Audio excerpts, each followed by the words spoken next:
Welcome to Only English Literature. Today we will be solving some questions from previous year papers of UGC NET English Literature.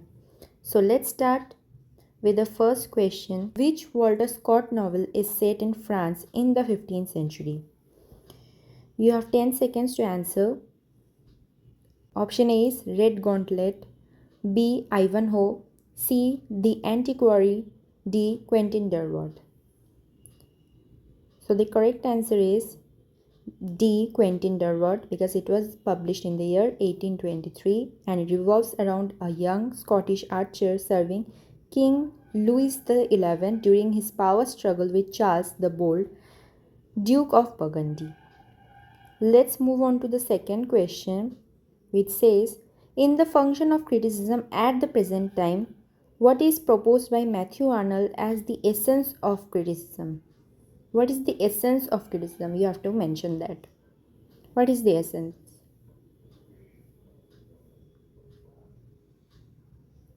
So let's move to the answer. The essay, the function of criticism at the present time, which says about a disinterested endeavor to learn, propagate the best that is known and thought in the world. By disinterestedness, Arnold means that a literary critic must remain entirely impartial, objective, and detached from personal, political, or religious biases. That means you have to just detach yourself from any kind of political or religious biases. You cannot mention about your personal things in your writings, right? Next, move on to the third question, which says, how does T.S. Eliot sums up the peculiar quality of Marvel's Horatian ode? A. Telescoping of images and multiplied associations. A tough reasonableness beneath a slight lyric grace. C. A contrast of ideas, different in degree but the same in principle. D. Heterogeneity of materials compelled into unity. The answer is T.S. Eliot sums up the peculiar quality of Andrew Marvell's Horatian ode upon Cromwell's return from Ireland as a tough reasonableness beneath slight lyric grace. 4. Who wrote the essay My First Acquaintance with Poets? Very easy question. Very easy. Who is the poet? William Hazlitt, obviously. And which year? It's important. 1823 is the year. Mark this year. Next says, which two are the works of Tate Hughes? Which two are the works of Tate Hughes? A. Wildtrak, B. Vaudeville, C. Lupercal, D. Jack Straw's Castle.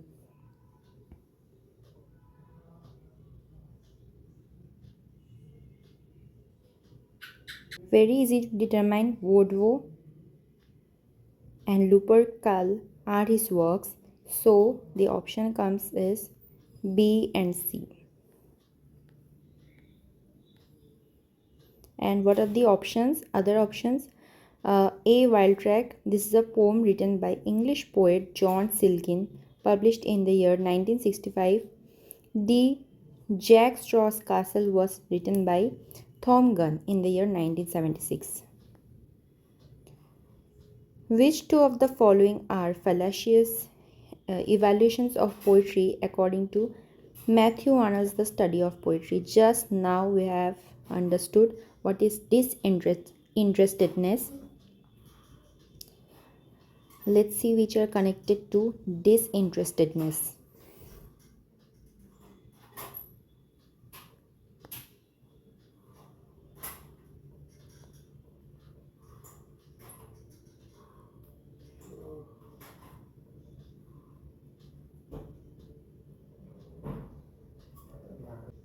Just now we have studied that Matthew Arnold told about disinterestedness in his study of poetry.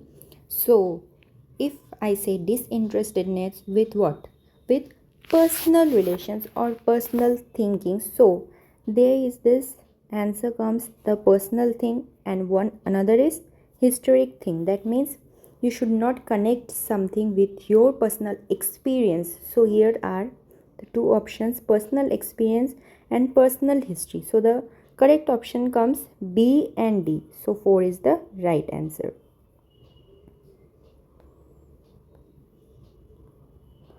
What are the three things he had mentioned in his essay? The real estimate, the historic estimate, and the personal estimate in his works. Let's move on to the seventh question. Is the match the following question.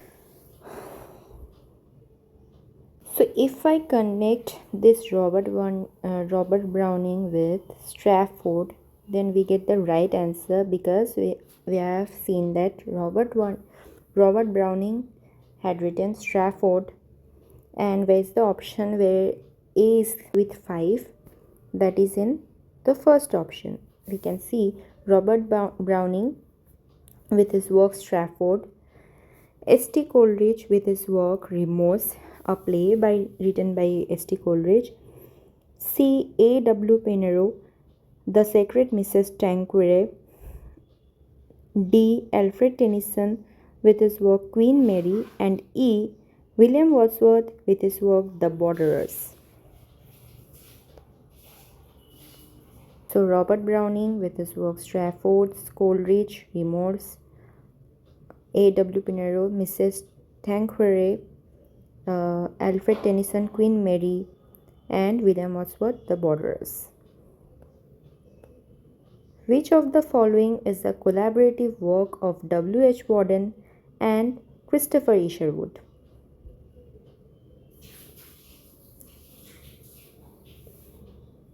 It is The Ascent of F6. The Ascent of F6 was published in the year 1936. And what are the other works written by the other writers? Letters from Iceland were written by Louis Macnish. Louis Macnish is the answer of the Letters from Iceland. The Dance of the Dead, written by W. H. Auden himself. The Orators were also written by W. H. Auden. Only the Ascent of F6 was written with Christopher Isherwood. Let's move on to the 9-number question. In which of the following essays did Charles Lamb first use the pseudonym persona Elia? It's the easiest one, I guess.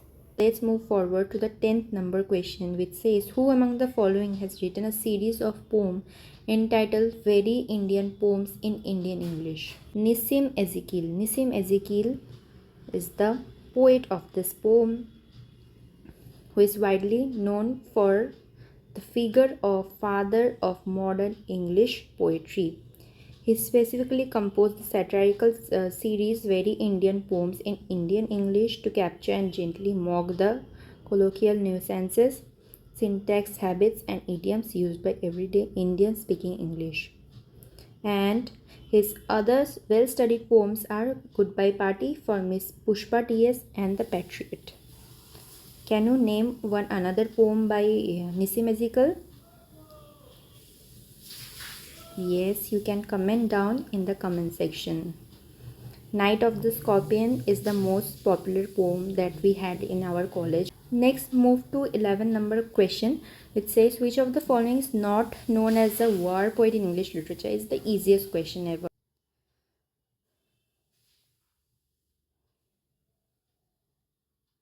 Which of the following is not known as a war poet? So we know Rupert Brooke is known as the war poet. Siegfried Sassoon is also a war poet. Wilfred Owen is also a war poet. But the correct answer, who is not associated with war poetry, is John Maxwell. And he is the correct answer. So John Maxwell is not recognized as someone from war poetry. But Rupert Brooke's The Soldier is an important poem. Dulce et Decorum Est, it is Wilfred Owen, and his another poem is Anthem for Doomed Youth. Next, move to another 12-number question. Easiest one again. Lycidas is an example of which of the following? Lycidas is a poem by John Milton. So, pastoral epic is the correct answer because Milton belongs from interregnum period. He is not from the romantic period, neither classical nor modern.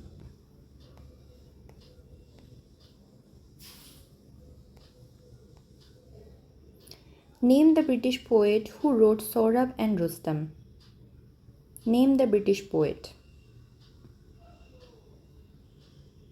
See, Mary Shelley is basically a fictional writer, so she cannot be the answer. Edward Fisher, no, he is a Persian writer. Alfred Tennyson is definitely a poet, but he had not composed this Saurabh and Rustam poem. So, who is the correct answer? Matthew Arnold is the right answer. He had published this poem in the year 1853. What are the others or writers? What are the other works of these writers? Like Mary Shelley had published Frankenstein. Edward Fitzgerald, Rubaiyat and Omar Khayyam, very important writer and the important work. Alfred Tennyson had written many classics like Idylls of the King, Ulysses and Lotus Eaters. Which of the following writers once remarked that I awoke one morning and found myself famous? Who could say this? Who had that audacity to say this? Of course, it is the Lord Byron.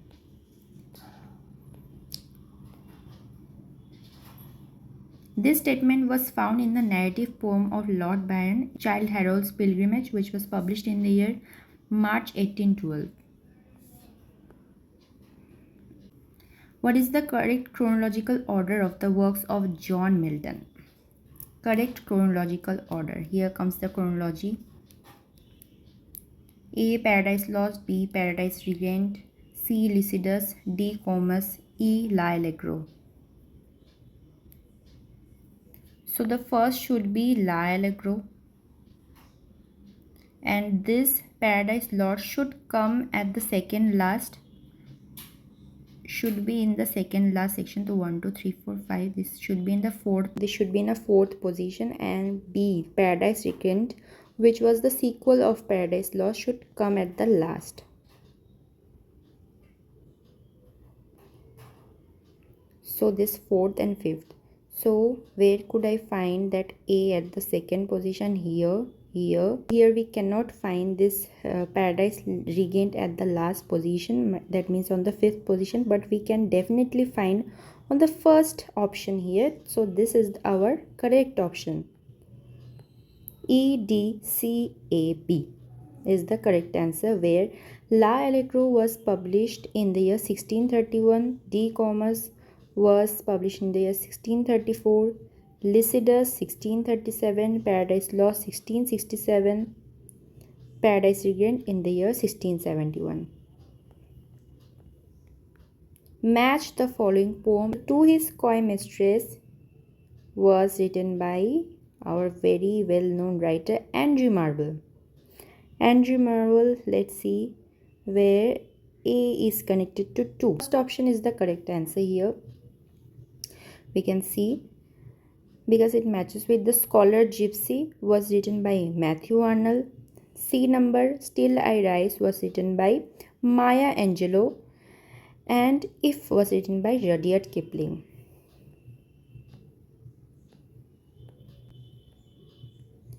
17 number question, which says the poetic line "'Tis better to have loved and lost than never to be loved at all" appears in Alfred Lord Tennyson's In Memoriam Arthur Henry Hallam.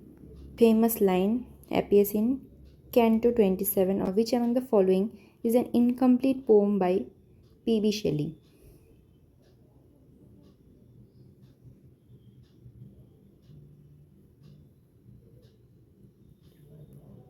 The Triumph of Life is the right answer.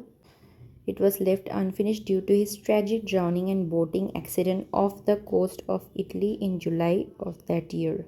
Who said, "There is, there can be, and there ought to be the difference between the language of prose and metrical composition"? Let's know the right answer. The right answer is William Wordsworth. Poetry is the spontaneous overflow of powerful feelings. In his famous preface to lyrical ballads, he had mentioned this, which specifically detailed in the 1802 appendix on the poetic diction. Yet I doubt not through the ages one increasing purpose runs, and the thoughts of men are widened with the process of the suns. What does this line reflect? If I could guess this answer, then my answer would be because it's saying that through the ages one increasing purpose, where we can see that increasing thing in this following options. This increasing thing we could see in evolutionary one, because it says evolution is something that does not happen in just one night, rather it happens like it has to happen daily with a little time. So my answer would be evolutionary faith reflects upon evolutionary faith and the thoughts of men. And what about the thoughts? What kind of thoughts he might be talking? It's about that kind of purpose and that faith only. So this could be the right answer. Yes, it's the right answer. The article Fleshly School of Poetry attacked the pre-Raphaelites, especially D.G. Rossetti. What could be the answer? Can you guess? It is Robert Buchanan. Robert Buchanan is the right answer. Let's move for Raphaelite movement, particularly targeting D.G. Rossetti for perceived immortality and sensual focus. Writing under a pseudonym, Buchanan aimed his criticisms at what he learned an excessive focus on the physical aspects of art. 22 number question, which says, which of the following collections of poems are not written by Mina Alexander? Are not written, mind it. The question is not written by Mina Alexander.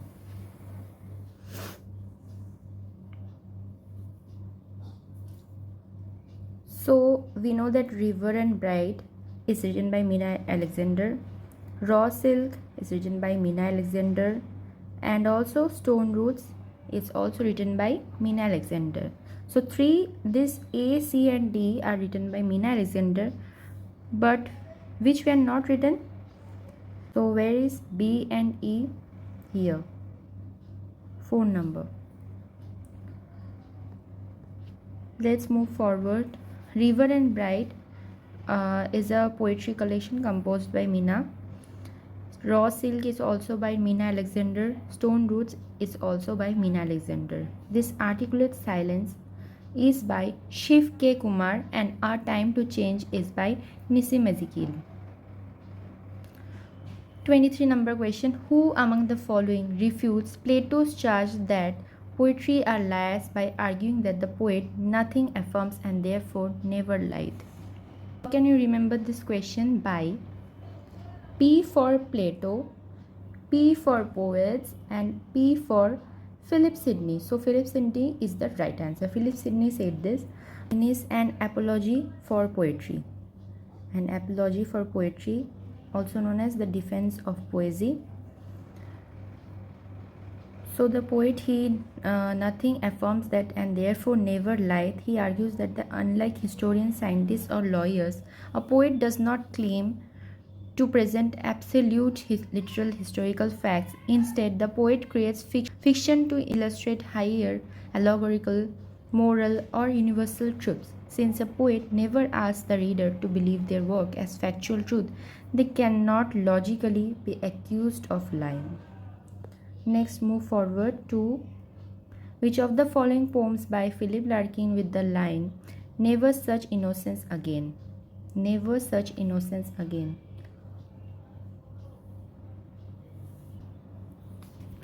So the correct answer is 1914 is the B number, 1914.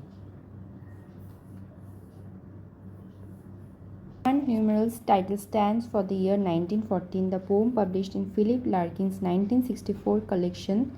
What is the collection name? The Whitsun Weddings. Explores the innocence of England just before. Let's see how the other poems end. An Arundel tomb has this line, "What will survive of us is love." This with the verse, here we can see man hands on misery to man. Get out as early as you can and don't have any kids yourself. Obey postmen like doctors, go from house to house. These are the few lines. Let's move forward to the 25 number question, which says, which of the following is true in relation to Edmund Spenser's Fairy Queen? A letter was addressed to Sir Walter Raleigh, that we know, but in which year it was appended? It was appended in 1590. So B is the correct answer.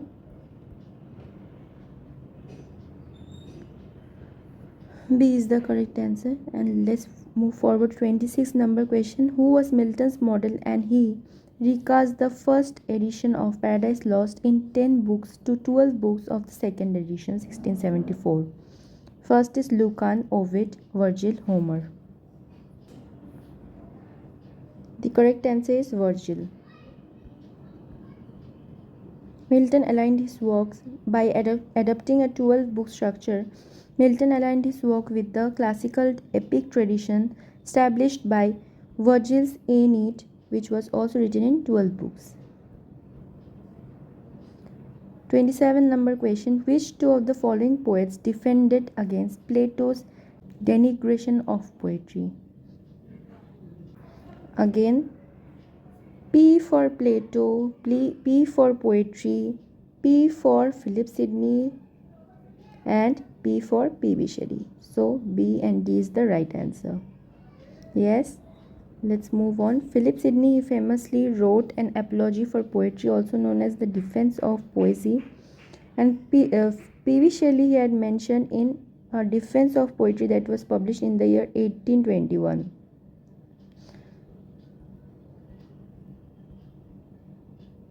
Which of the following are Samuel Johnson's statements about metaphysical poets? Metaphysical poets much focused on imagery, dissimilar or juxtaposed imagery, and they were also next in the life of Cowley.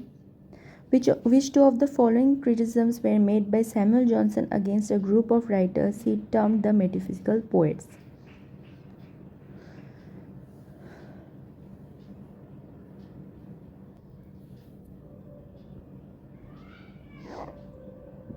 B and C is the correct answer. B and C, which states Johnson famously criticized their metrical structure and lack of lyrical harmony, noting that instead of writing poetry they only wrote verse. He felt their modulation was harsh and their lines could only be measured by counting syllables rather than by melodic cadence. Statement C says, as a strict neoclassical critic who valued universal truths, Johnson stated that the metaphysical poets neither copied nature nor life, rather than representing the common passions of humanity or the reality of the world. They drew their imagery from obscure scientific treatises and academic learning. Let's move forward to 30 number question, which says, who among the following is considered as the father of South African English poetry? South African English poetry. It is Thomas Pringle. Thomas Pringle is the right answer. So if you want to avail this PDF, you can connect to our WhatsApp channel. The link is on the description as well as in our channel's bio.